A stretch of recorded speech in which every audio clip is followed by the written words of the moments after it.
बिस्मिल्लाहिर्रहमानिर्रहीम अस्सलाम वालेकुम। थोड़ा अपना मेरा मंजर बाटा अज मैं मौजूद हाँ अपना शहर बुआना साडा ते काफ़ी दोस्त मेरे को पुछते पे भी यार जिला चंदियोट बुआना जंग दे विच सैलाब आया तुसीं तां बच्चे हो। अलहमदुलिल्लाह असी महफूज हैं, साढ़े तक पानी नहीं आया।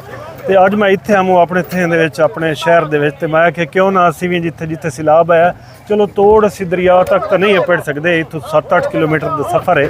चलो जितन तक गड्डी जाती जितन तक वसायल हैं उतन तक असी आए हैं। तो साढ़े नाल भाई जकरिया साहब खलोते हैं।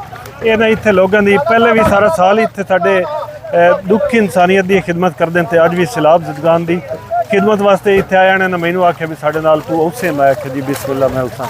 जकरिया साहब मैं वेख्या तुसा माशाअल्लाह बहुत ढेर सारा खाना तकसीम किया।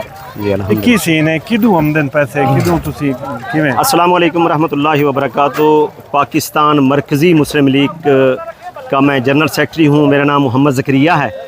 और जब से ये सैलाब भुआने के इलाके गर्दनवा के अंदर आया हम उस दिन से लोगों के अंदर खाना तकसीम कर रहे हैं, पका पकाया खाना लोगों को दे रहे हैं, फ्री मेडिकल कैंप लगा रहे हैं।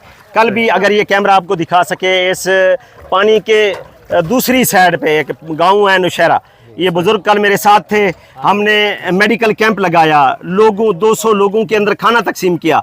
आज भी अल्हम्दुलिल्लाह 200 लोगों तक हमने खाना तकसीम किया। अच्छा जेड़ा खाना है 200 बंदे का खाना? जी 200 बंदों का खाना है जी अल्हम्दुलिल्लाह। और बड़ी तरतीब से ये मकामी लोगों ने भी हमारे साथ बड़ा तामुन किया है। जितने मुखय्यर हज़रात हैं जो लोग हमारे साथ तामुन कर रहे हैं उनसे गुजारिश है कि वो इस काम में ज़्यादा से ज़्यादा हिस्सा डालें। मेरे भाई मंजर भाई मेरे भाई हैं, ये अल्हम्दुलिल्लाह हमें बहुत अच्छे तरीके से जानते हैं। अल्लाह इनको जज़ाए खैर दे। अच्छा एक गल और तुहाडे कोल पुछनी है, जेड़ा 200 बंदे का खाना तुसा जांदा है जी इस ते कितना खर्चा हो जाता है? 200 बंदों पे जो खर्चा आता है ना जी, कम अज़ कम 18 से 19 हज़ार रुपया आता है। 200 रोजाना लेके आ रहे हो? हम रोजाना लेके आ रहे हैं मुख्तलिफ इलाकों के अंदर। ये नौशहरा है और इसके अलावा जो है ये टिब्बा माछियां दा और जिथे दरिया जहाँ जहाँ पर भी लोग मुतासिर हैं, लोग मजबूर हैं, पानी के अंदर हैं। हम राह चलते हुए लोगों को नहीं देते बल्कि वहाँ जाते हैं जहाँ पर लोग फंसे हुए हैं।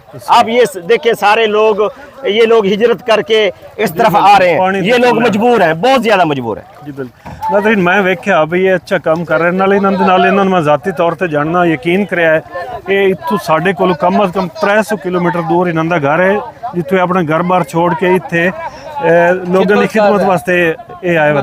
तो मैं वेख्या अच्छा काम कर रहे हैं क्योंकि असी मसरूफ बंदे मैं गड्डी ते कदी किदाई मैं सोचा भी इन्होंने कम जो वेखा अगर वाकई ये काम करते वह ना तो क्यों ना मैं अपना जो हिस्सा है वो इन्होंने दे देव।